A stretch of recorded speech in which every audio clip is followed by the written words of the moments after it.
आज श्रावण महिन्यातली पहिली पौर्णिमा आणि सदम हस्के बुद्धविहार या ठिकाणी वर्षवासाला सुरुवात झालेली आहे आणि पहिल्या वर्षवासामधली ही पहिली पौर्णिमा आहे आणि या पौर्णिमेनिमित्त आज सुंदर या ठिकाणी तथागताच्या ग्रंथाचं वाचन होणार आहे। तमाम बहुजन उपासक उपासिका या ठिकाणी आलेले आहेत। काही क्षणातच या ठिकाणी ग्रंथाचं वाचन होणार आहे। ग्रंथ झाल्यानंतर या ठिकाणी तथागतांनी सांगितल्याप्रमाणे अन्नदान सर्वात महत्त्वाचं असतं, म्हणून आज पौर्णिमेनिमित्त सुंदर भोजनाचा आनंद या ठिकाणी होणार आहेत। सर्व उपासक आणि उपासिकेला भोजनाची व्यवस्था केलेली आहे। परिसरामध्ये आज इथली सर्व लोक या ठिकाणी येत आहेत। आई क्षणातच या ठिकाणी आता ग्रंथाला सुरुवात होत आहेत। सदम हस्के बुद्धविहार आहे आणि या बुद्धविहाराच्या वास्तूकडे आपण जात आहोत। सदम हस्के म्हणजे बुलढाणा जिल्ह्यातील पहिले IAS कलेक्टर साहेब, ज्यांनी स्वतःच्या स्वखर्चातून हे बुद्धविहार बांधलेलं आहे आणि आजच्या या पंचक्रोशीमधील सर्व उपासक आणि उपासिकेंसाठी सुंदर हे दालन उभा आहे। जवळपास 2 एकराचा हा परिसर आहे। सुंदर या ठिकाणी वाचनालय आहे आणि हा जो रोड दिसतोय तुम्हाला, हा रोड जर बघितला आपण तर 1992-93 मध्ये भारत सरकारने लोणार टू म्हणजे जर बघितलं आपण, लोणार हे जागतिक दर्जाचं स्थळ आहे। लोणारपासून तर हा जो हायवे जातो हा जातोय अजिंठा। 1992 मध्ये भारत सरकारने या अजिंठाच्या रोडसाठी सँक्शन झालेले अशा या सुंदर वास्तू या रोडवर आहे स्थित झालेली आणि आपण या वास्तूकडे जाणार आहोत। आपण उपासक आणि उपासिकांना विनंती करतो, चॅनलवरील सर्व उपासक आणि उपासिकांना कृपया हे चॅनल सामाजिक, वैचारिक आणि देश हिताचे व्हिडिओ दाखवतो। कृपया आपणास विनंती आहे की आपण या चॅनलला सबस्क्राईब करावं। बुद्धविहारावर होणाऱ्या प्रत्येक कार्यक्रमाला आपण सढळ हाताने मदत करावी। सर्व उपासक आणि उपासिका स्वखर्चातून या संपूर्ण विहारावर हा कार्यक्रम चालतो। आज रोजी हे विहार सर्व लोकांसाठी खुलं केलेलं आहे। उपासक आणि उपासिका या ठिकाणी येत आहेत। आपण बघूया काय वाटतं, या ठिकाणी जाऊ। पंचशील ध्वज सुंदर या ठिकाणी फडकत आहे। विलोभनीय दृश्य आहे आपण पाहत आहात। ही समोरच आहे सदम हस्के साहेबांची या ठिकाणी समाधी आहे आणि या त्यांच्या वास्तूमध्येच या सुंदर या ठिकाणी हा परिसर पूर्णपणे त्यांचा एरियाचा आहे आणि या ठिकाणी हा काही वेळातच बुद्ध पौर्णिमेच्या म्हणजेच पौर्णिमा सादर होत आहे।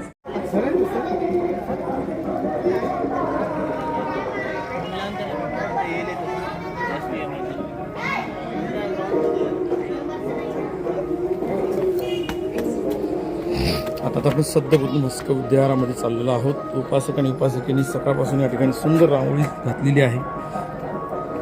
सुंदर भगवान बुद्धाची ही मूर्ती आहे या ठिकाणी।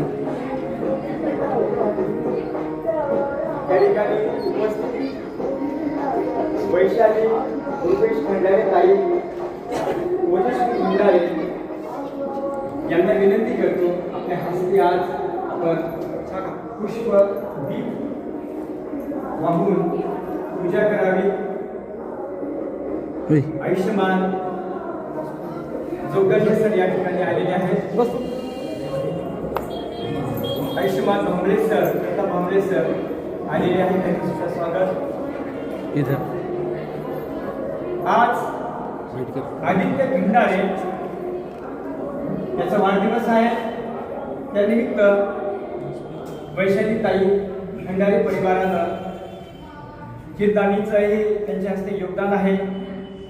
तसेच विनय कासारे याचा सुद्धा आज वाढदिवस आहे, तर त्यांना सुद्धा मी विनंती करतो आपण या ठिकाणी यावं आणि रितसर अशा या धम्माच्या जो प्रवाह सुरू आहे, भगवान बुद्धांनी त्यांचा धम्म हा ग्रंथ या ठिकाणी सर्वांनी यावं, जेणेकरून आपण आता सुरुवात करूया।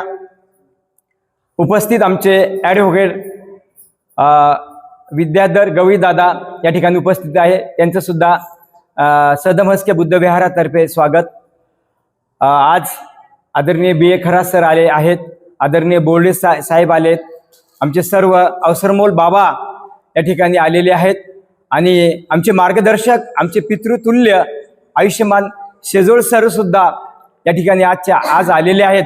या प्रसंगी आपल्या सर्वांचं मी विशाखा महिला मंडळ आणि सदम हस्के बुद्ध विहारातर्फे खूप खूप हार्दिक स्वागत करतो व या ठिकाणी मोठ्या उत्साहाने व धम्माच्या प्रेरणेने जे असलेल्या महिला वर्ग जो आहे विशाखा महिला मंडळ यांचं सुद्धा मी सदम हस्के बुद्ध विहारातर्फे खूप खूप हार्दिक स्वागत करतो.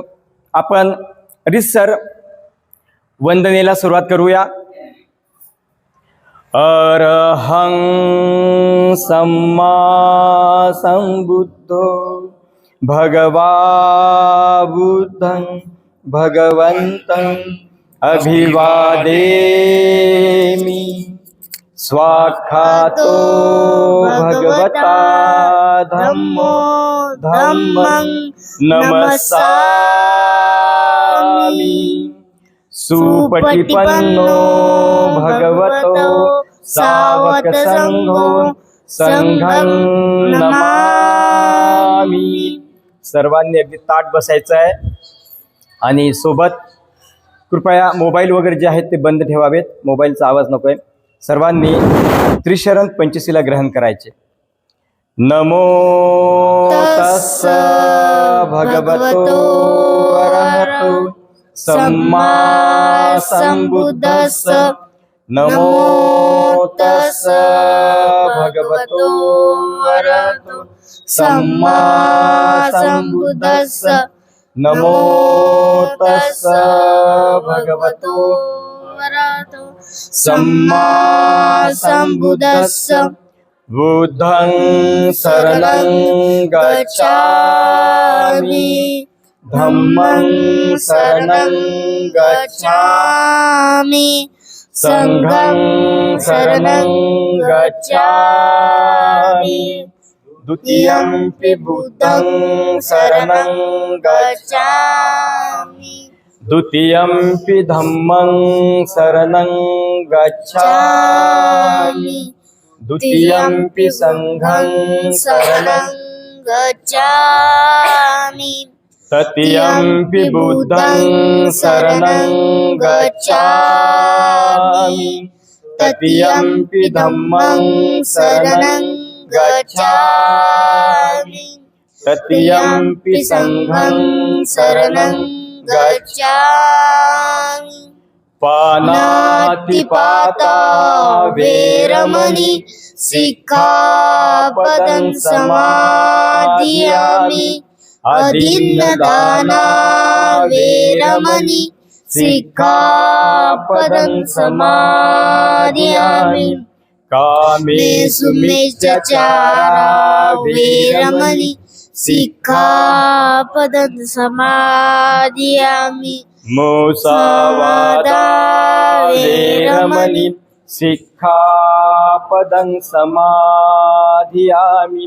सूरामेरयमज्जपमादठानां वेरमणि सिक्खापदं समादियामि. बहुजनहिताय बहुजनसुखाय बहुजनहिताय बहुजनसुखाय बहुजनहिताय बहुजनसुखाय. साधु साधु साधु. भीमस्मरण. सकल बीजं विदुरयानं देवरूप सुजीव निमल चक्कु गभीर घोष गौरवर्णं सुखाय अभय चित्तं निभय कामं सुरत धम्मं सुप्रेम विरत रज्जं सुजन नेतं भीमरावं सरामि भीमरावं सरामि भीमरावं सरामि. भीमस्तुती. दिव्य प्रभरत्न तु साधु वरदान तु आद्य कुलभूषण तु भीमराजा. सकल विद्यापती ज्ञान सत संगती शास्त्र शासनमती बुद्धि तेजा. पंकजा नरवरा रत्न सजन उद्धरा भगवंत आमच्या करा भक्त काजा. चौदार संघरी शस्त्र न धरिता करी कापला अरिउरी रुद्र रूपा मुक्तिपद कोणता जीर्मस्तुती जाळता उजाळीला आगतिका मार्ग साजा राष्ट्रघटनाकृती शोभते भारती महामानव बोलती सात सज्ञ शरण बुद्धासमी शरण धम्मासमी शरण संघासमी भीमराजा शरण संघासमी भीमराजा शरण संघासमी भीमराजा. तर सदम हस्के बुद्धविहार चिखली या ठिकाणी या विहारामध्ये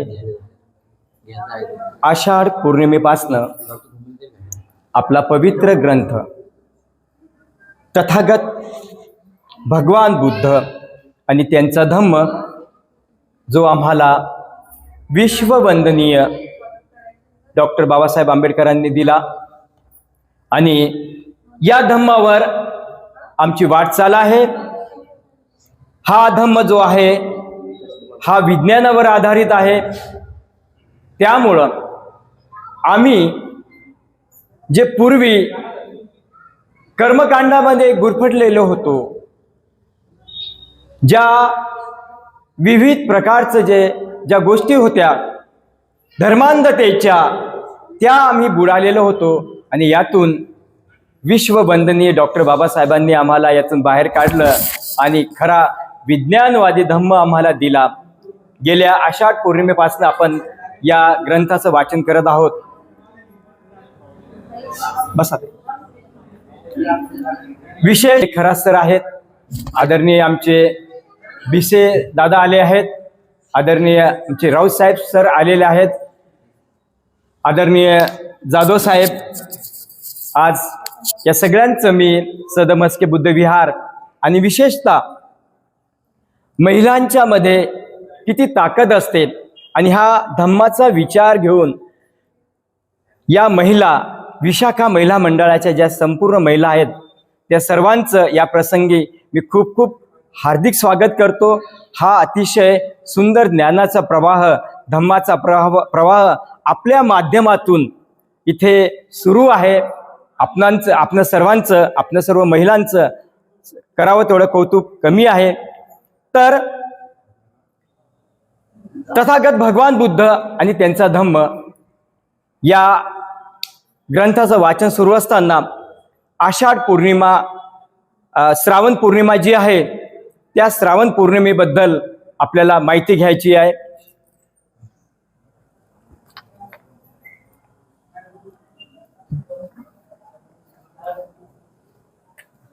तर या श्रावण पौर्णिमेच्या दिवशी दोन घटना घडलेल्या आहेत. भगवान बुद्ध जेव्हा श्रावस्ती नगरातील अनाथ पिंडकाच्या जेतवनात आश्रमात राहत होते. जेतवनामध्ये तथागत भगवान बुद्धाचा बराचसा काळ गेलेला आहे, बरंचसं त्यांचं वास्तव्य होतं. त्यावेळी राजा प्रसेनजिताचे कौशल देशावर राज्य होते. प्रसेनजित जो होता त्याचं राज्य या कौशल देशावर होतं. तेव्हा अचानक अंगुलीमालाचे नाव त्यांच्या कानावर पडले. त्यामुळे तेथील जनता चिंताचूर झाली. नगरीकडे सर्वांच्याकडे अंगुलीमालाची चर्चा जोरात ऐकायला मिळत होती. ही चर्चा प्राणिमात्राची दंडाचा त्याग करून सदा सर्व काळ मी थांबतो, तू मात्र प्राणिमात्रांच्या बाबतीत असंयमी आहेस, त्यामुळे मी थांबलो. तर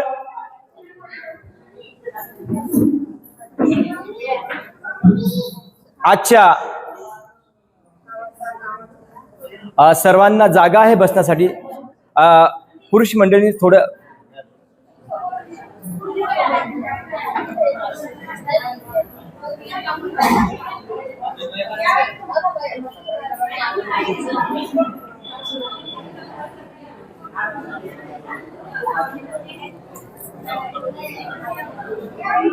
या ताई समोर समोर या.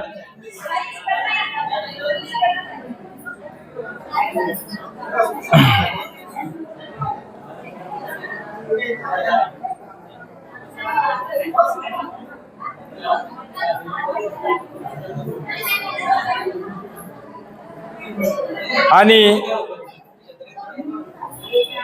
जेतवनातून तथागत ज्यावेळेस चालले होते त्यावेळेस तथागतांच्या वर सगळ्यांचं लक्ष होतं आणि तथागताला सगळेजण म्हणू लागले,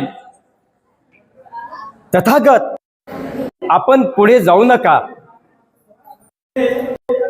एक खुंकार असा अतिशय क्रूर असा डाकू आहे की ज्यानं असंख्य कत्तली केलेल्या आहेत आणि त्यांचे बोटची माळ करून तो गळ्यामध्ये बांधतो आहे. अशा प्रकारचे उद्गार त्या सर्वांनी काढले आणि तथागतांना विनंती केली. त्यानंतर तथागतांनी फक्त हास्य केलं आणि हास्य करून तथागत समोर गेले. समोर गेल्यानंतर पुढे अंगुलीमाल हा उभा होता. त्यानं पाहिलं असा हा कोणता व्यक्ती आहे, मी इतका क्रूर आहे की माझ्याकडे येण्याची ताकद आतापर्यंत कोणीही केली नाही. आणि असा हा कोणता व्यक्ती आहे, कोण आहे भगवे वस्त्र घातलेला जो माझ्याकडे येत आहे, हिम्मत करत आहे. मोठा प्रश्न त्यालाही पडला.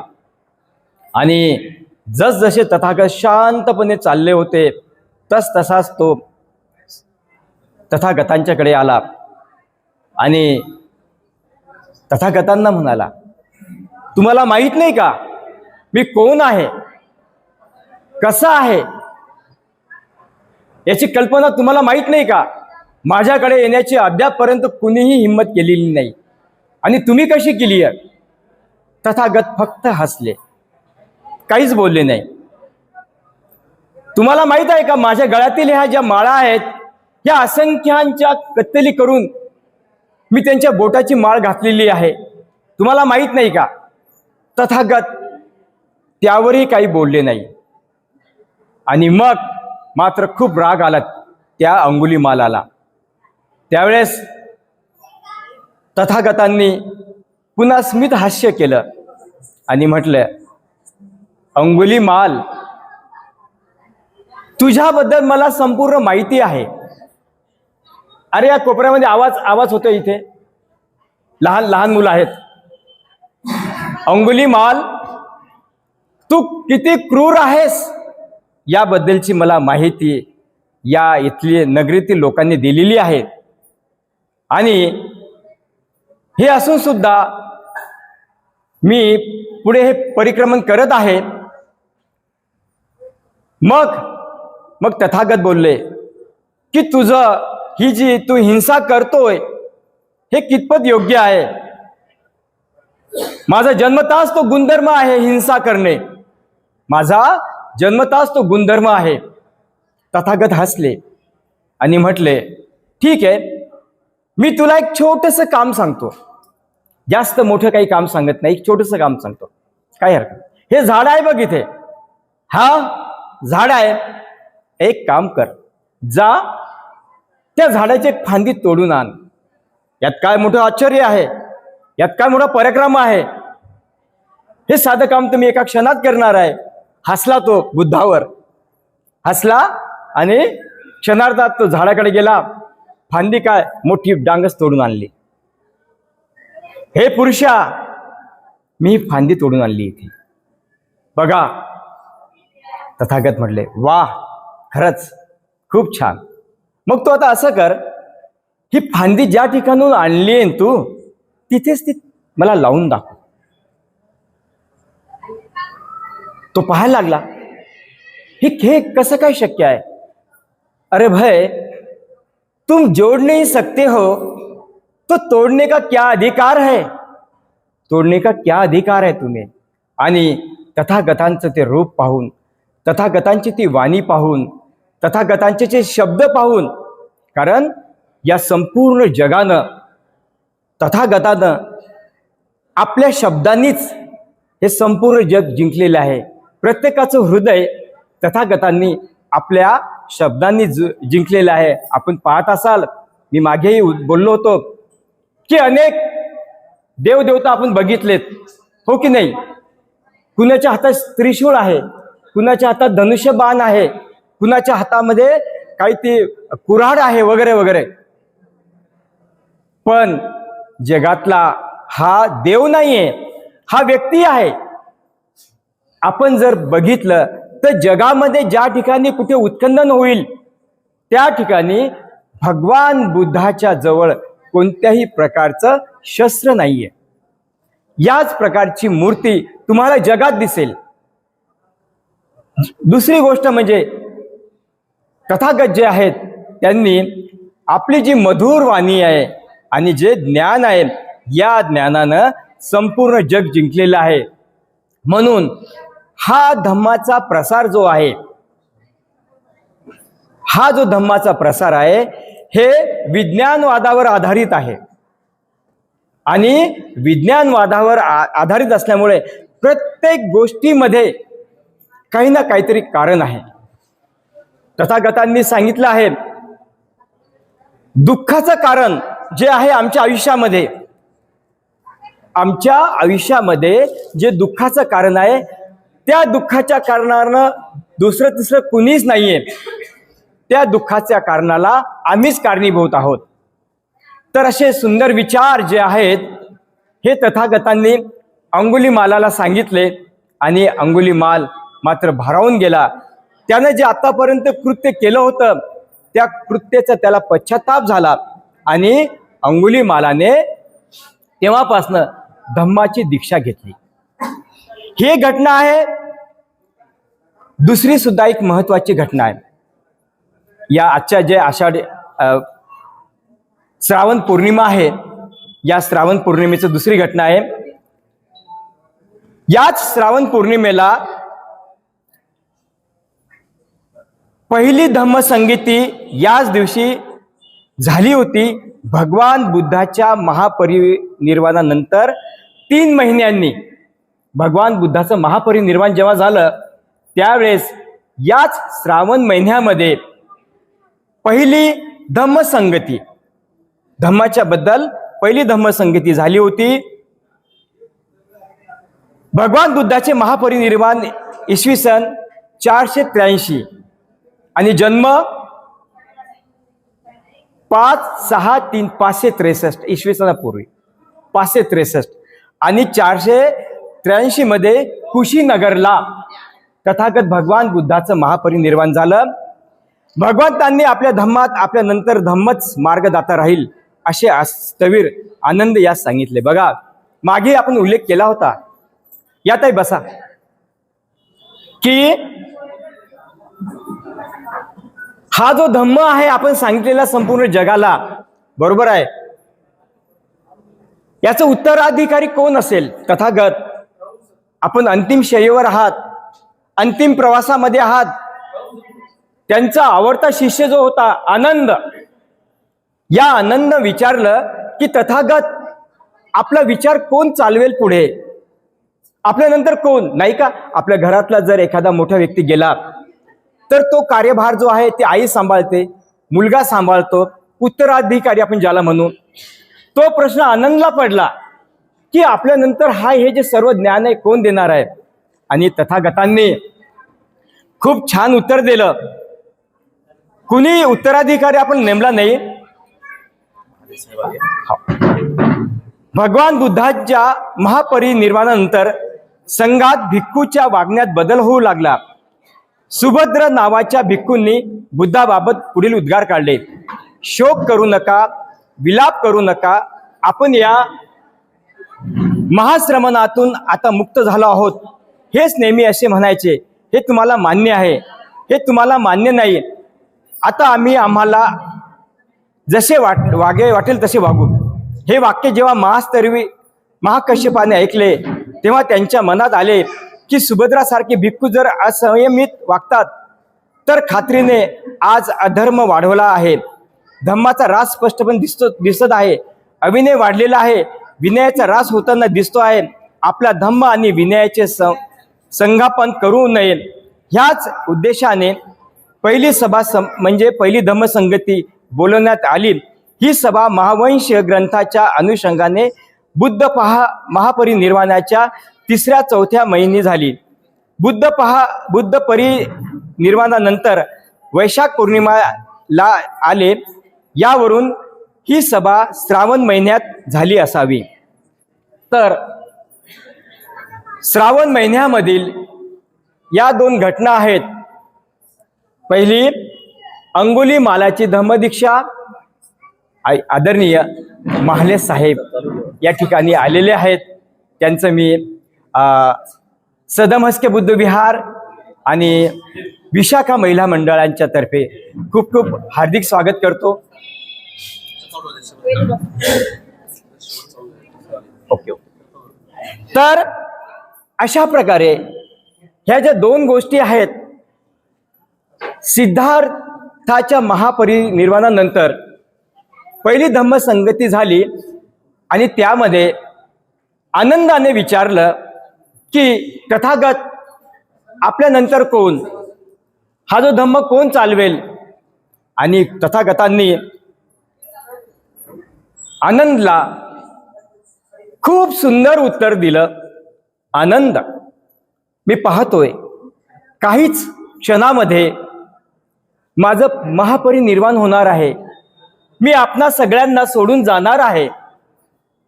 निश्चित तुझ्या मनामध्ये कोणता प्रश्न उत्पन्न झालेला आहे याची मला जाणीव आहे. हो तथागत, मोठा प्रश्न माझ्यामध्ये निर्माण झालेला आहे की आपल्यानंतर हा धम्म कोण चालवेल. तर खूप सुंदर तथागतांनी त्या शेवटचं उत्तर दिलं. तू विचारलेला प्रश्न अगदी बरोबर आहे. तथागत बोलले, प्रिय आनंद, अनेक तपश्चर्येने, अनेक साधनेने, अनेक विज्ञानवादी जे विज्ञानावर आधारित जो विचार आहे तो मी तपासून पाहिलेला आहे. या सगळ्या गोष्टीतून 6.5 वर्ष मी उपवास करून मी हे ज्ञान मिळवलेलं आहे. अतिशय अतीव परिश्रमाने मी ही ज्ञान मिळवलेले आहे. आणि हे ज्ञान मिळवत असताना प्रत्येक धम्माचा, प्रत्येक धर्माचा विज्ञानावर कसोटी घेऊन मी हा धम्म संपादन केलेला आहे, ज्ञान मिळवलेलं आहे. आणि तथागताची गोष्ट अशी आहे की तथागतांनी कुठेच कुणावर असं बळजबरी केलेली नाही की तुम्ही माझा धम्म स्वीकारा. तथागतांनी प्रत्येकाच्या मनाला स्वैराचार दिलेला आहे. जर तुम्हाला योग्य वाटेल तरच तुम्ही हा धम्म स्वीकारावा. आणि पंचशील, अष्टशील हे जे आम्हाला तथागतांनी दिलं, ही धम्माची विचारसरणी आहे. आणि या धम्माप्रमाणे चालणारा हा बौद्ध धम्म, ज्याचं उगम भारतामध्ये आहे, परंतु आज संपूर्ण जगाच्या कानाकोपऱ्यामध्ये धम्माचं पालन केल्या जाते. आणि आम्हाला अतिशय आनंद वाटतो की ज्या भूमीमध्ये तथागतांचा जन्म झाला त्या भूमीमध्ये, ती भूमी याच देहाने, याच डोळ्याने आम्ही जाणत आहोत, आम्ही पाहत आहोत, आम्ही त्या मार्गावर जात आहोत. तर असा हा धम्म या ठिकाणी आज श्रावण पौर्णिमा आणि श्रावण पौर्णिमेनिमित्त विशाखा महिला मंडळांनी विचार मांडला सर की आम्हाला भोजन दान द्यायचं आहे. तर अशा प्रकारे आज श्रावण पौर्णिमेनिमित्त भोजन दान सुद्धा या ठिकाणी देण्यात येणार आहे. आदरणीय साहेब या ठिकाणी महाले साहेब विहारामध्ये आलेत. त्यांचं सदम हस्के विहार आणि महिला मंडळातर्फे, विशाखा महिला मंडळ तर्फे खूप खूप हार्दिक स्वागत करतो. आणि आज साहेबांचं स्वागत करतो. हो हो. तर आज या ठिकाणी अशा या दोन घटना आषाढी श्रावण पौर्णिमेनिमित्तच्या आपण बघितल्यात. आणि प्रत्येक पौर्णिमेला तथागतांच्या जीवनाशी संबंध प्रत्येक पौर्णिमा आहे. पुढची पौर्णिमा सुद्धा आपल्याला अशीच ज्ञानवर्धक भरगच्च अशी आपल्याला करायची आहे. तर या ठिकाणी आज मी बाबासाहेबांनी दिलेला पवित्र ग्रंथ भगवान बुद्ध आणि त्यांचा धम्म या ग्रंथाचं वाचन संपवतो. आपण सर्व आलात, आपणा सर्वांचे खूप खूप हार्दिक स्वागत करतो आणि थांबतो. साधू साधू साधू. पुढील सूत्रसंचलन आदरणीय सचिन साळवे सर व राहुल पवार सर करतील अशी मी त्यांना विनंती करतो. धन्यवाद सर. आज या ठिकाणी आलेल्या सर्व उपासक आणि उपासिकेचं सदम हस्के बुद्धविहाराच्या वतीने हार्दिक स्वागत. आजच्या या पौर्णिमेनिमित्त आदरणीय भंडारी सरांनी आपल्याला जे अनमोल मार्गदर्शन केलं त्याचं आपण सर्वांनी अनुग्रहण केलेलं आहे. आज योगायोगाने आपले सर्वांचे मार्गदर्शक म्हणजेच या चिखली मतदारसंघाच्या आमदार श्वेताताई महाले पाटील यांच्या ज्या काही योजना आहेत यांचे मार्गदर्शक आदरणीय विद्याधरजी महाले साहेब या ठिकाणी आलेले आहेत. तुम्हाला सर्वांना अभिप्रेत आहेत. महाराष्ट्र राज्याचे मुख्यमंत्री देवेंद्रजी फडणवीस साहेब यांचे स्वीय सहाय्यक आहेत आणि आपल्या तालुक्यासाठी अतिशय मोलाचं मार्गदर्शन करणारे आदरणीय विद्याधरजी महाले साहेब या ठिकाणी आले आहेत. मी या ठिकाणी अशी विनंती करतो, विशाखा महिला मंडळाच्या वतीने आदरणीय विद्याधरजी महाले साहेबांचं या ठिकाणी शाल आणि पुष्पगुच्छ देऊन स्वागत करावं अशी मी महिला मंडळांना विनंती करतो. घ्या सर. सर्व महिला मंडळ यात आहे. या जेवढे शक्य होतील तेवढे. उद्या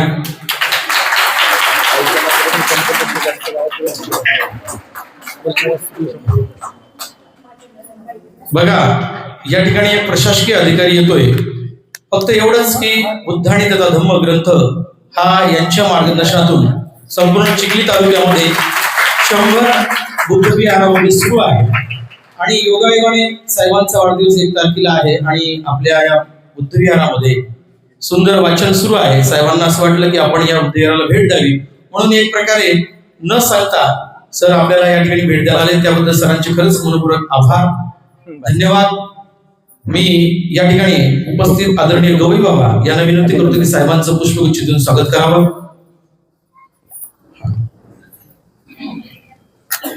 ज्येष्ठ आहेत त्यांच्या हाताने या ठिकाणी सत्कार व्हावा साहेबांचा. समोर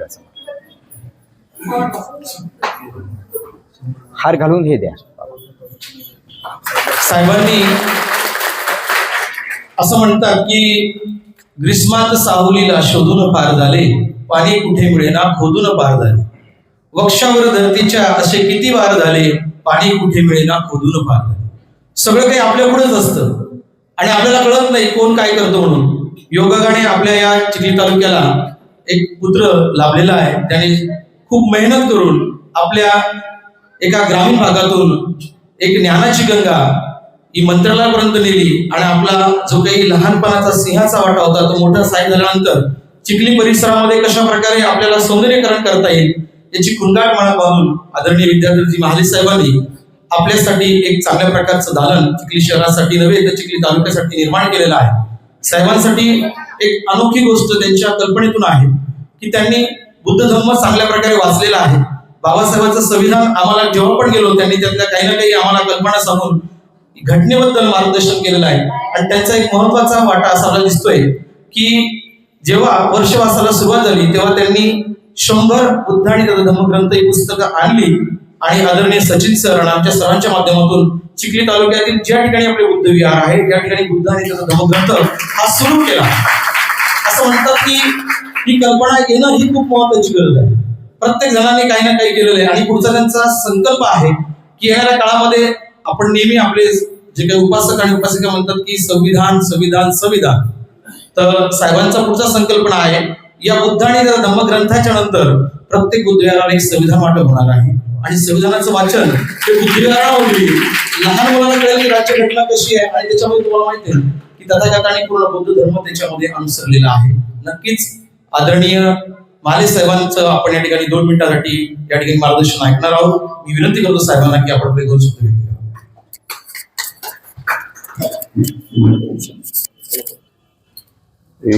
सर्वप्रथम सदम मस्के बौद्ध विभागाचे विश्वस्त तसेच आमच्या भगिनी विशाखा महिला मंडळाच्या सगळ्या उपासक आणि उपासिका यांचं आभार व्यक्त करतो. आपण मला इथे बोलावलं, माझा सत्कार केला. खरं तर आजचा दिवस पवित्र दिवस आहे. श्रावणाची आज पौर्णिमा आहे आणि वर्षावासाचा हा एक जो कार्यक्रम मागे चालू झाला त्यावेळी चर्चा करताना आमच्या आमदार श्वेताताई साळवे सरांनी एकत्र बसलो होतो आणि कल्पना आली की ही खऱ्या अर्थानं बुद्ध आणि त्याचा धर्म याचं वाचन झालं पाहिजे. केवळ वाचन म्हणून उपयोग नाही तर त्यामध्ये नेमकं काय म्हटलंय, आपल्याला काय अपेक्षित आहे हे आपल्या शेवटच्या घटकापर्यंत गेलं पाहिजे. तसं पाहिलं तर विश्वरत्न भारतरत्न डॉक्टर बाबासाहेब आंबेडकरांचे आपल्यावर एवढे प्रचंड उपकार आहेत. कित्येक पिढ्या हे उपकार फेडता येणार नाहीत. संपूर्ण भारतातील सगळ्या जाती धर्माच्या लोकांवर त्यांचे हे उपकार आहेत. ज्यावेळी धर्म बदलण्याची वेळ आली त्यावेळी बाबासाहेबांनी जाणीवपूर्वक याच देशात याच मातीत निर्माण झालेला बौद्ध धर्म निवडला. माझ्या बंधू आणि भगिनींनो, तुम्हाला सगळ्यांना माहिती असेल की त्यावेळी बाबासाहेबांना काय काय आमिष परकीय धर्मांकडनं देण्यात आली. असं ऐकण्यात आहे की त्यावेळेसच्या ख्रिश्चन मिशनरींनी त्यांना त्या काळात अरबो खरबो रुपये देऊ केले होते, पण ते त्याला बळी पडले नाहीत. त्यांना खऱ्या अर्थानं आपल्यातला जो दोष आहे, आपल्यातली जातीयता मिटली पाहिजे, खऱ्या अर्थानं आपण एकत्र आलो पाहिजे आणि आपला देश हा एकत्र राहून सर्वांनी एकत्र येऊन प्रगती केली पाहिजे हा विचार मनात ठेवून त्यांनी हा निर्णय घेतला आणि आज त्याचे खूप मोठे चांगले परिणाम आपण सगळे आज पाहत आहोत. संविधान त्यांनी आपल्या देशाला दिलं आणि या संविधानामुळेच म्हणजे अनेक वेळेस आपले लाडके पंतप्रधान मोदीजी म्हणतात की हे संविधान बाबासाहेबांनी लिहिलं म्हणून मी देशाचा पंतप्रधान होऊ शकलो.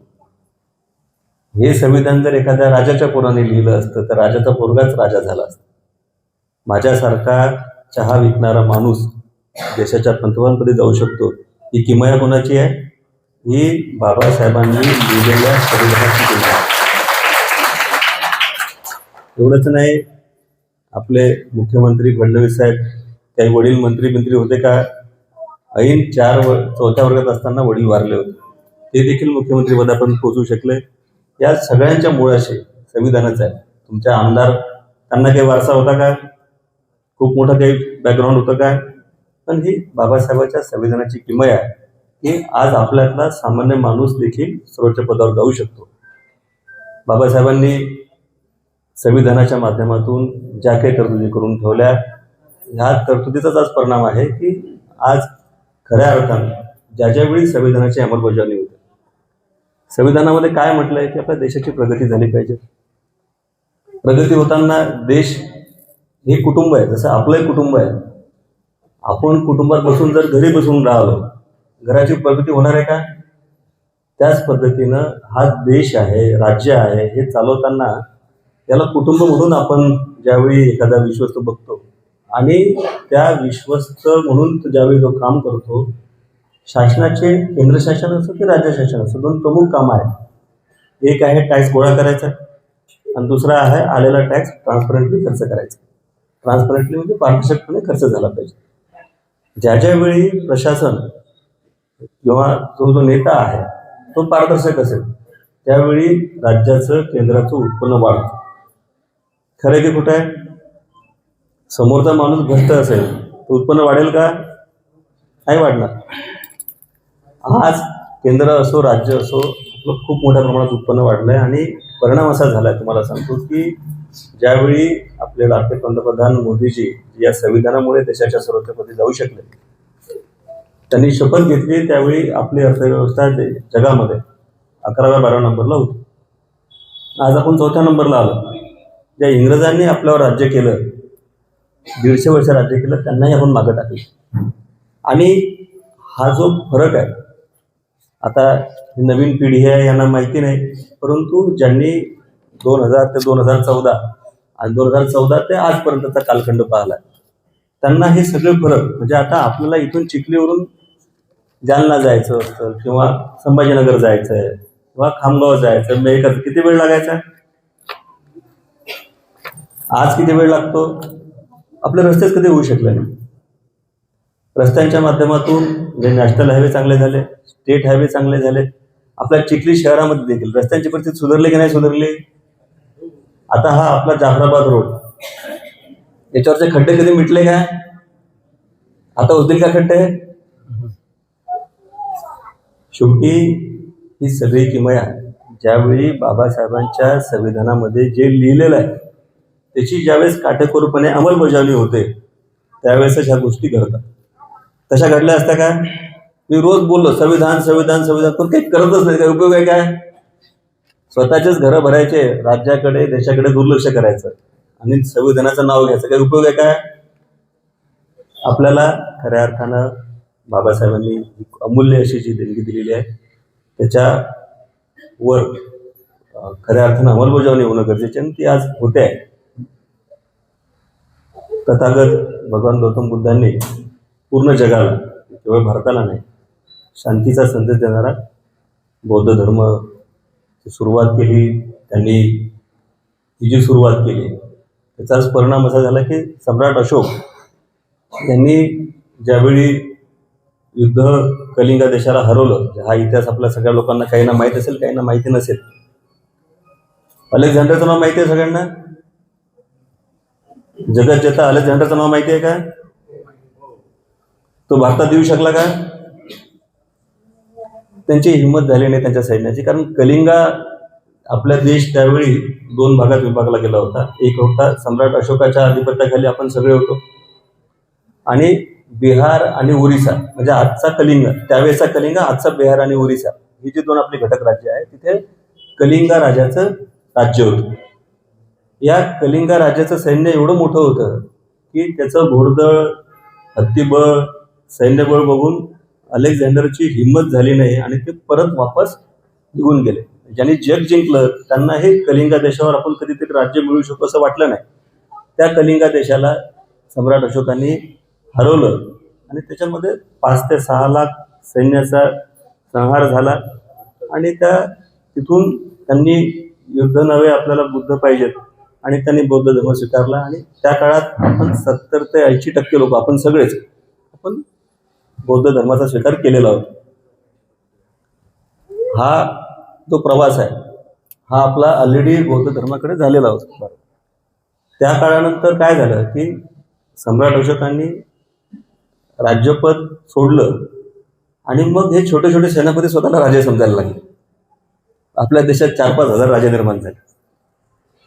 परिणाम असा झाला की मग बाहेरचे मुठभर लोक की ज्यांची संख्या फार जास्त नव्हती त्यांनी पण आपलं राज्य केलं, कारण आपण विभागला गेलो, आपण वेगळ्या घटकात विभागला गेलो. प्रत्येक जण स्वतःला, जिल्ह्याचा माणूस स्वतःला राजा समजायला लागला, एखाद्या तालुक्याचा त्यावेळी कोणी तो राजा समजायला लागला. आणि ते राजे एवढे वाढले आणि आपसात मतभेद, आपसातल्या भांडणापोटी ते कधी एकत्र आले नाही. एकत्र कधी आपण देश म्हणून जे सम्राट अशोकांच्या काळात होतं ते सुटल्यामुळं हा प्रॉब्लेम झाला. आज आपल्याला एकच करायचं आहे की जे स्वातंत्र्य आपल्याला मिळालेलं आहे हे टिकून राहण्यासाठी परकीय शक्ती आपल्याकडे आल्या नाही पाहिजेत. आपण सगळ्यांनी एकत्र राहणं, एकत्र विचार करणं. दोष असू शकतात काही गोष्टींमध्ये, परंतु ते दोष असल्यामुळे आपल्या हाताला किंवा शरीराला एखाद्या पार्ट खराब झाला आपण तो हात कापतो, नवीन बसवण्याचा प्रयत्न करतो, पण शरीर मारत नाही. त्याच पद्धतीनं आपल्या काही सिस्टीममध्ये जुने दोष असू शकतात, ते दूर केले पाहिजेत. जातीविरहित भारतीयत्व अशा पद्धतीनं पुढची वाटचाल केली पाहिजे, जी खऱ्या अर्थानं बाबासाहेब आंबेडकरांना, भारतातून बाबासाहेब आंबेडकरांना अपेक्षित होती. आणि ज्या दिवशी ही पूर्ण वाटचाल पूर्ण होईल, आता ऑलरेडी आपण त्या वाटचालीकडे निघालो आहे. बऱ्यापैकी प्रगती करतोय. पण तो दिवस जेव्हा आपण आपली अर्थव्यवस्था 4 नंबरला आहोत, आपण जगात 1 नंबरला गेल्याशिवाय राहणार नाही, या बाबतीत माझ्या मनात शंका नाही. आज आपण मला इथे बोलावलं, माझा सत्कार केला, त्याबद्दल आपले परत एकदा आभार मानतो आणि थांबतो.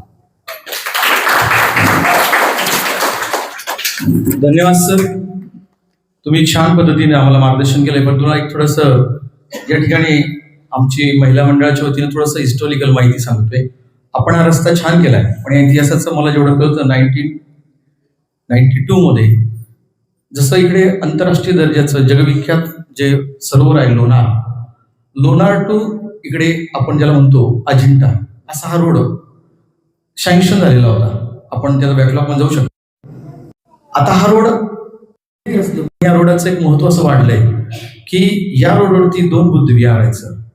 योगायोगाने येणारा पर्यटक जेव्हा लोणारला जाईल तेव्हा या सदमस्की बुद्धविहाराला दर्शन घेईल, नागसेन बुद्धविहाराला घेईल आणि चौका मार्गे तो अजिंठ्याला जाईल.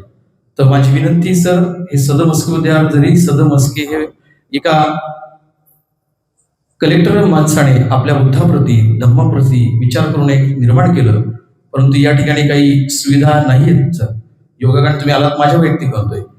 आम्ही रात्रीच्या वेळेला येतोय तर थोडंसं इच्छुकाट्यानं इथे युनिव्हर्सिटी काही व्यवस्था नाहीये.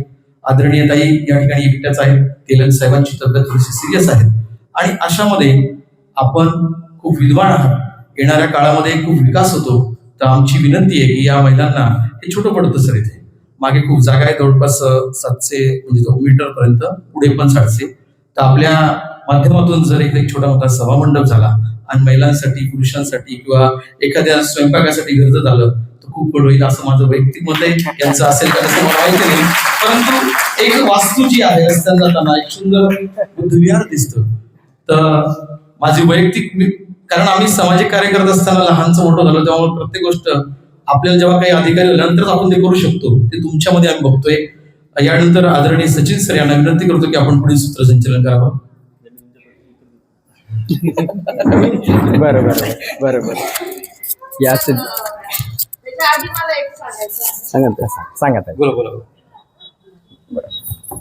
सदम हस्के विहार याचा जो निधी किंवा याचा जो खर्च हा संपूर्ण साहेबाच्या खर्चातूनच झालेला आहे. आतापर्यंत कोणता शासन किंवा कोणते अधिकारी किंवा कोणताही राजकीय नेता यांच्याकडून इथे पैसा घेतलेला नाही. आणि हा पहिला टाइम आहे की तुम्ही इथे आला. आणि तेलंग साहेब म्हणजे हे वाचनाच्या आधी मी तेलंग साहेबांची या गोष्टीवर पण चर्चा केली होती. जर ताई आल्या तर त्यांच्याकडून मी निधी घेऊ की नाही, कारण आतापर्यंत घेतलेलं नाही. साहेबांनी सांगून गेले होते की जे होईल ते माझ्या कष्टाच्या पैशातून विहार उभा करा, कोणाचा 1 रुपया देखील घेऊ नका. धन्यवाद. आपल्या भावना माणसांना भावनात्मक झाल्या, हे खरं तर आतापर्यंत केलेल्या कामाचं त्यांचं हे होता. साहजिक आहे, माणूस आहे, त्यामुळे त्यांच्या भावना अशा असणं अपेक्षित आहे. शासनाचा पैसा त्याच ठिकाणी भेटतो जिथं मालकी शासनाची आहे. म्हणजे मी निधी द्यायला काहीच अडचण नाही, पण ती मालकी मग वैयक्तिक राहत नाही. मग ती मालकी आपल्याला सार्वजनिक करावी लागते. मुद्दा 1. सार्वजनिक करत असताना मग आयदर नगरपालिका असेल, महाराष्ट्र शासन असेल, आपल्याला त्या गोष्टी काही करायला लागतात. जागा शासनाच्या मालकीची पाहिजे, सगळ्यात महत्त्वाचं. तुम्ही सखोल विचार करा. मी ॲक्च्युली तो मुद्दा माझ्या मनात आला होता. आम्ही काही वर्षापूर्वी सगळं सहकुटुंब थायलंडला गेलो होतो. तर तिथे स्लिपिंग बुद्ध असतील किंवा लॉफिंग बुद्ध असतील, आम्ही 4 तास लाईनमध्ये उभं राहिलो, नंतर आमचं दर्शन झालं. आपण बाहेर जाऊन 4-4 तास उभं राहतो, मग आपल्याकडे का असू नये एखादा बौद्धविहार असा आहे की जिथं लोकांनी यावं आणि दर्शनासाठी 4 तास वाट पाहावी, आपला नंबर तिथं लवकर लागावा. ही कल्पना माझ्या मनात अनेक वेळा आली, म्हणून आम्ही भालगावला चांगला बौद्धविहार निर्माण करण्याचा प्रयत्न करतोय. आपल्याला देवाला काय असं वाटून विभागून घेता येणार नाही, पण एक आपल्याकडे निश्चितपणे सगळ्यांनी पाहायला यावं, दर्शनाला यावं असा एक बौद्धविहार असणं गरजेचं आहे. तो सदम म्हस्के असू शकतो, आणखी कुठलाही असू शकतो. तुम्हाला जी काही मागणी करायची आहे ती निश्चितपणे तुमच्या आमदारताई, राज्याचे मुख्यमंत्री, आपल्या विदर्भाचे सुपुत्र आहेत फडणवीस साहेब, आणि विदर्भाचे सुपुत्र असल्यामुळे साहजिक आहे त्यांना नेहमीच काळजी घेतात ते की विदर्भातल्या लोकांवर अन्याय नाही झाला पाहिजे. आणि परिणाम आहे की मग तुम्ही तो प्रत्यक्ष दुष्परिणाम बघून राहिलात. आज जो विकास आहे तुम्हाला डोळ्याने दिसतोय त्याचं कारण खऱ्या अर्थानं फडणवीस साहेब. कारण निधी देताना त्यांना असं वाटतं की माझ्या भागात चालला, माझ्या माणसांना चालला, माझ्या लोकांना चालला, आणि ते तिथं असल्यामुळे आपल्यावर अन्याय करायची हिंमत कोणी मंत्री करत नाही. हा आपल्याला त्यांचा असण्याचा फायदा आहे. तो फायदा कसा घ्यायचा आपण निश्चितपणे घेऊ. परंतु मी ज्या काही गोष्टी तुम्हाला शासकीय सांगितल्या, काय होतं ताई, बाबासाहेबांनी संविधानात लिहून ठेवलं शासकीय पैसा हा शासकीय ठिकाणीच खर्च झाला पाहिजे. तर काही लोक एवढे बदमाश असतात स्वतःचे घर बांधून घेतील शासकीय पैशात. लोक काही सोपे नाहीत. त्याच्यामुळं शासनाचा पैसा हा शासनाच्या ठिकाणीच खर्च होतो. तुमची मला याचं पार्श्वभूमी पूर्ण माहिती नाही, तुमची मालकीची मला कल्पना नाही, पण ती जर सार्वजनिक असेल आणि नगरपालिकेशी काही त्याची करार झाली तर निश्चितपणे तुम्ही म्हणताल तशा पद्धतीने आपल्याला हे करता येईल. काय हरकत नाही, निश्चितपणे करता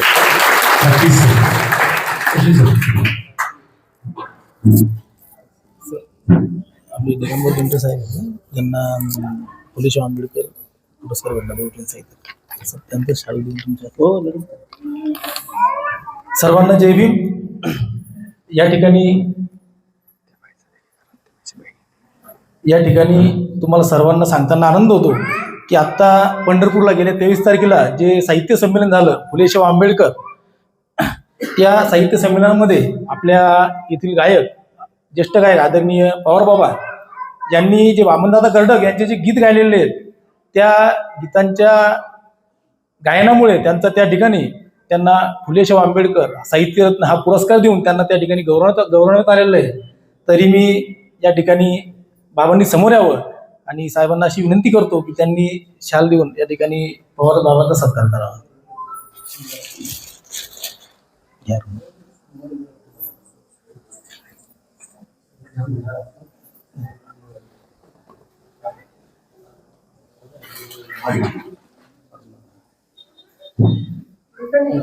या समोर आहे. सर तेच काय करायचं.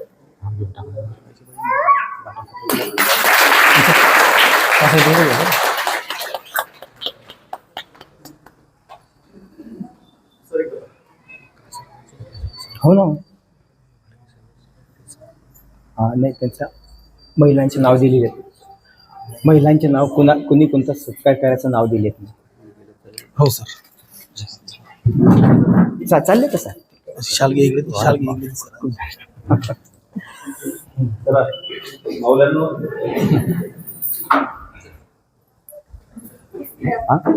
घ्या ना, घ्या ना.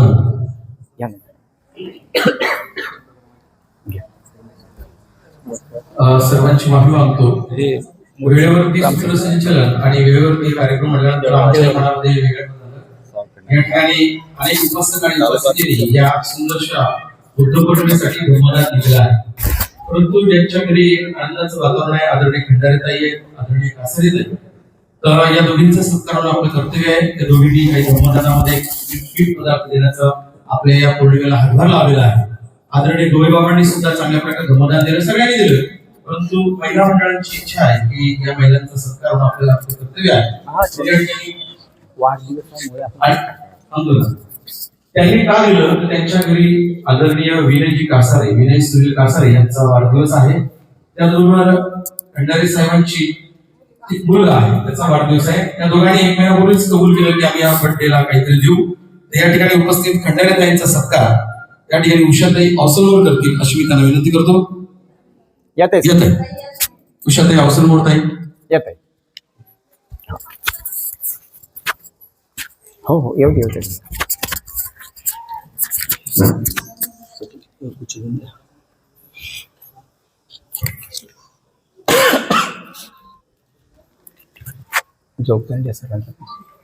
जोरदार टाळ्या उद्या. या ठिकाणी आदरणीय जोगदंडे सर आलेले आहेत ना, या बाहेर. बर, या ठिकाणी आदरणीय आमच्या मार्गदर्शिका विनय कासारेंच्या आई सुनंदाताई सुनील कासारे यांचा सत्कार करणं, त्याचबरोबर राजनंदिनी कासारे या दोघींचा सत्कार करणं आपलं कर्तव्य आहे. मी या ठिकाणी शिजोताईंना विनंती करतो. आदरणीय शिजोताई या विद्याताई साबळे या दोघी सासू सुनांचा सत्कार करावा अशी विनंती करतो. सत्कार करणं विलियम शेक्सपियर म्हणतो नावात काय आहे, पण शेवटी नावाच्या शेवटी आपलं नावच लिहितो. म्हणजे सत्कार करणं आपलं कर्तव्य आहे. बरोबर आहे खरा सर? कारण इथून प्रेरणा मिळते. ये ताई तुझं मी नाव आहे ना? बरोबर. आदरणीय प्रेरणाताई यांना विनंती करतो. प्रेरणाताई या लवकर ये उठकर. यस, दोन्ही सुनांचं मोठी सून आहे प्रेरणाताई आणि लहानी सून आहे. चालेल. मायलेकीच्या हातचे होते. एकदा जोरदार टाळ्या द्या.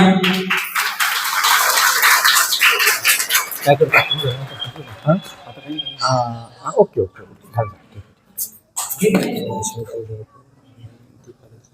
ओके ठीक आहे. यापुढील सूत्रसंचलन आणि या ठिकाणी आमचे जे मार्गदर्शक आहेत मिलिंदजी भंडारे सर, गेल्या महिन्याभरापासून आदरणीय सागर गवई सर, आमच्या गवईताई आणि शेगावकर ताई यांनी सुंदर ग्रंथ वाचला. त्याचबरोबर आमचे मार्गदर्शक मिलिंद भंडारे सर हे अतिशय सुंदर आपल्याला मौलिक या ठिकाणी ज्ञान देतात. पुढील मी सूत्रसंचलन त्यांना देतो. धन्यवाद सर. साधू साधू साधू. पुनश्च एकदा मी बुद्धाला शरण जातो, मी धम्माला शरण जातो, मी संघाला शरण जातो. आज एक सुंदर असा योग श्रावण पौर्णिमेच्या निमित्त आपल्या या विहारामध्ये आला. अनेक मान्यवर या ठिकाणी आदरणीय खरात सर आहेत, आदरणीय गवई सर आहेत, भिसे सर आहेत. या सर्वांचं मी सदमस्के बुद्ध विहारातर्फे हार्दिक स्वागत करतो. स्नेहभोजनाचा कार्यक्रम ठेवलेला आहे. आपण प्रसाद गाथा घेऊन सर्वांनी प्रसाद गाथा सोबत म्हणायची आहे. प्रसाद गाथा घेऊन आपण आजचा हा कार्यक्रम ग्रंथ वाचनाचा संपूया. यानंतर महिला अगोदर भोजनास बसतील. सर्वांना विनंती आहे की आपण वाढण्यासाठी सहकार्य करावं. चला. जाता जाता प्रसाद घ्यावो मैत्री भावनेचा, हा मैत्री भावनेचा. मैत्री भावनेने विनाश होतो खऱ्यावर तुवाचा. मैत्री भावनेने विनाश होतो खऱ्यावर तुवाचा. 3, 5, 8, 10 राहा आचरुणी तत्व, आचरुणी तत्व. तुम्हा आम्हाला सांगून गेले पहा बोधिसत्व. तुम्हा आम्हाला सांगून गेले पहा बोधिसत्व. बोधिसत्वाच्या बुद्धिबलाने आले वैभव, आले वैभव. नाव गाजले क्षणात झाले रंगाचे राव. नाव गाजले क्षणात झाले रंगाचे राव. प्रज्ञाशील करुणा आता मैत्रीचा गुण, मैत्रीचा गुण. प्रसाद घेऊन रत्ना आता सोड अभिमान. प्रसाद घेऊन रत्ना आता सोड अभिमान. प्रसाद घ्यावो सर्व मिळूनी, नंतर घ्यावो शिलेचे पाणी. शिलेच्या पाण्याचा घ्यावो घोट, पवित्र करावो आपल्या मनास. बुद्धाच्या मार्गाने चालावो नीट, धम्माच्या मार्गाने चालावो नीट. संघाच्या मार्गाने चालावो नीट, भीमाच्या मार्गाने चालावो नीट. बुद्ध भगवान की जय, भीम भगवान की जय. शरणार्थ गाथा होईल. नक्की में शरणं बुद्धो में शरणं वरम् एतेन सज्जवजेन भवतु मे जय मंगलम्. नक्की में शरणं धम्मो में शरणं वरम् एतेन सज्जवजेन भवतु मे जय मंगलम्. नक्की में शरणं संघो में शरणं वरम् एतेन सज्जवजेन भवतु मे जय मंगलम्. साधु साधु साधु. बुद्धं नमामि, धम्मं नमामि, संघं नमामि. आयुष्यवती खंडाळेताईंनी इथे खीरदान दिलेलं आहे. आपण खीर घ्यायची आणि खाली जेवणाची व्यवस्था केलेली आहे. कृपया भोजन केल्याशिवाय कुणी जाणार नाही. एक मिनिट. अनेकांचे प्रश्न पडले. आता एक मिनिट. अनेकांना प्रश्न पडलाय की रात्रीच्या वेळेला ही पौर्णिमा का घेतली. जवळपास 80% लोक हे सर्व्हिसवर आहेत. सकाळी काही सुटल्या वर्गाची आज सुट्टी, काही शासनाला काही कबूल म्हणजे नव्हतीच. दुसरी गोष्ट, आपण या ठिकाणी जे काही नियोजन केलेलं आहे तर यातील जवळपास 70% उपासक काही रोज येत नाही. ग्रंथ वाचन म्हणजे काय, ग्रंथाचा नेमका सार काय असतो, म्हणून आदरणीय भंडारे सरांना म्हटलं की तो ग्रंथ वाचावा जेणेकरून त्यांना त्या ग्रंथाचं महत्व कळेल. कारण आपण इथे भोजन करून फक्त जेवण करूनच नव्हे आपल्याला ज्ञान सुद्धा घेता आलं पाहिजे. म्हणून तुम्हाला थोडासा कष्ट झाले, त्रास झालाय, अंधार पडलाय. सर्वांना विनंती की आमचं या सगळ्या नियोजन समितीच्या वतीने आम्ही पुन्हा तुमच्या सगळ्यांची माफी मागतो. आणि इथून पुढे ज्येष्ठ नागरिकांनी, ज्येष्ठ विचारवंतांनी या पौर्णिमेचं व्यवस्थित नियोजन करावं या आमच्या वतीने विनंती करतो. आणि महिलांना विनंती आहे की सर्वप्रथम महिला भोजनासाठी बसतील, पुरुषांनी आतमध्ये बसावं ही सगळ्यांना विनंती. काही पुढचं सूचना. अजून 2 महिने ग्रंथाचं वाचन बाकी आहे. इथं आलेले उपासिका 70% आहे. 70% कमीत कमी 40% येतील अशी मी आशा करते. धन्यवाद. कृपया आपण भोजनासाठी महिलांनी खाली जावं ही विनंती.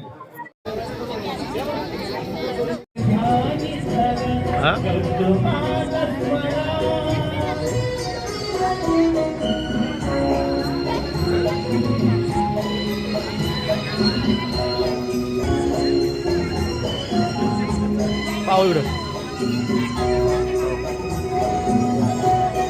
दाजी इकडे बा.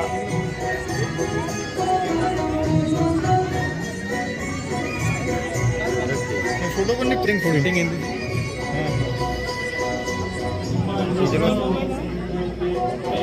शूटिंग क्लिअरिटी पावली. सॅमसंग गॅलेक्सी मला काय वाटलं होतं.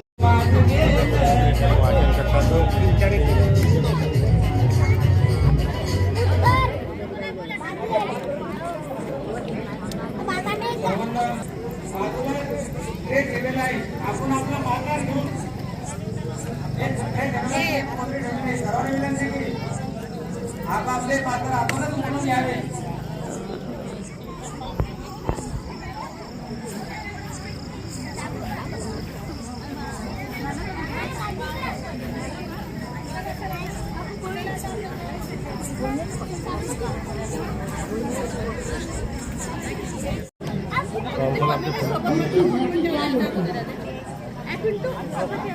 नाही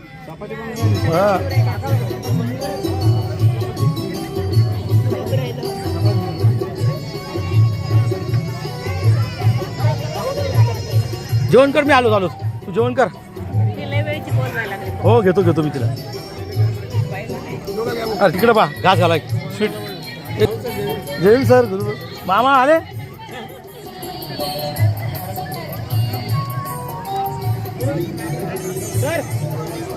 इकडे भाजी घे.